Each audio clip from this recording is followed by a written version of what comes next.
재력가 행세를 하며 116억 투자 사기와 검찰, 경찰, 언론, 정치계에 금품 로비한 혐의를 받는 포항 가짜 수산업자 김태우 씨에 대한 논란이 일파만파 퍼지고 있습니다. 일개 생계형 사기꾼에게 현직 부장판사, 총경급 경찰 간부, 메이저 언론사의 언론인부터 내노라 하는 유명 정치인들까지 꼼짝없이 얽혔기 때문입니다. 경찰에 따르면 6일 기준 김태우 씨로부터 금품 선물 등 뇌물을 받은 사람들은 박지원 국가정보원장, 박영수 특별검사, 김무성 전 새누리당 대표, 주호영 국민의힘 의원, 사립대 전 이사장, 이모 부장검사, 이동훈 전 조선일보 논설위원, 엄성섭 TV조선 앵커, 포항남부경찰서장이 있는데요. 접점 하나 없어 보이는 이들과 김태우 씨는 어떤 연결고리가 있었던 걸까요? 이들 인연의 첫 고리는 교도소에서 만난 월간조선 출신 정치인 송모 씨와의 만남이었습니다. 변호사 사무장을 사칭하며 파산인이나 면책 관련 사람들에게 1억 6천만 원 사기친 혐의로 입건됐던 김태우 씨는 7년간 도망다니다 2017년에 붙잡혀 징역 2년형을 선고받았습니다. 이후 대구교도소에 수감됐는데 이때 2016년 공직선거법 위반으로 수감된 정치인 송모 씨와의 첫 일면식을 가지게 된 겁니다. 김태우 씨는 송모 씨를 통해 김무성 전 새누리당 대표를 소개받았고 이를 계기로 발을 넓히기 시작했습니다. 송모 씨는 박영수 특검이 본인의 변호인이었다며 소개해줬고 이후엔 김무성 전 대표가 이동훈 논설위원을 소개하고 이동훈이 홍준표 의원에게 소개했습니다.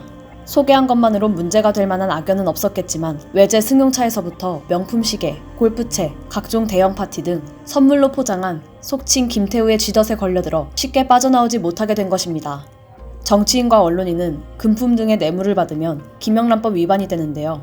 김태우 씨는 김영란법을 이용해 선물을 줄 때도 고용한 직원을 통해 문 앞에 배달된 현장을 사진으로 남기고 수집해뒀습니다.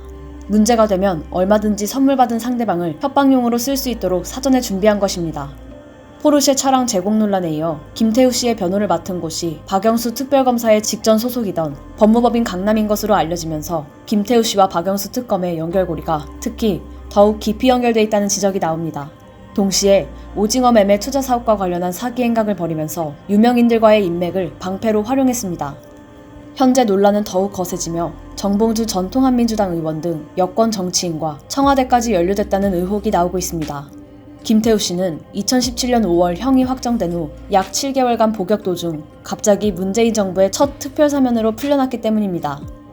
6일 일요서울TV 이정현의 정문일침 프로그램에 출연한 서민 당국대 교수는 상식적으로 7년간 도망다니던 사람이 붙잡혀 옥살이 하는데 특별사면 해줄 정도로 반성하는 태도가 어디 있었는지 모르겠다고 말했습니다.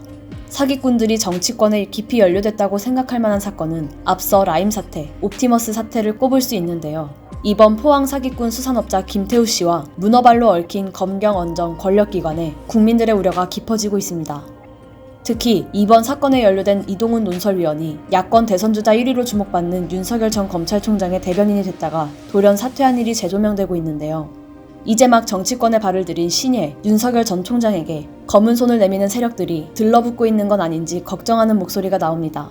게다가 이동훈 전 대변인 사례로 보아 윤석열 캠프엔 측근에 대한 검증 신뢰가 불확실한 상황으로 보여져 대선 후보뿐만 아니라 후보자 측근의 청렴도 검증을 거쳐야 한다는 주장이 나오고 있습니다.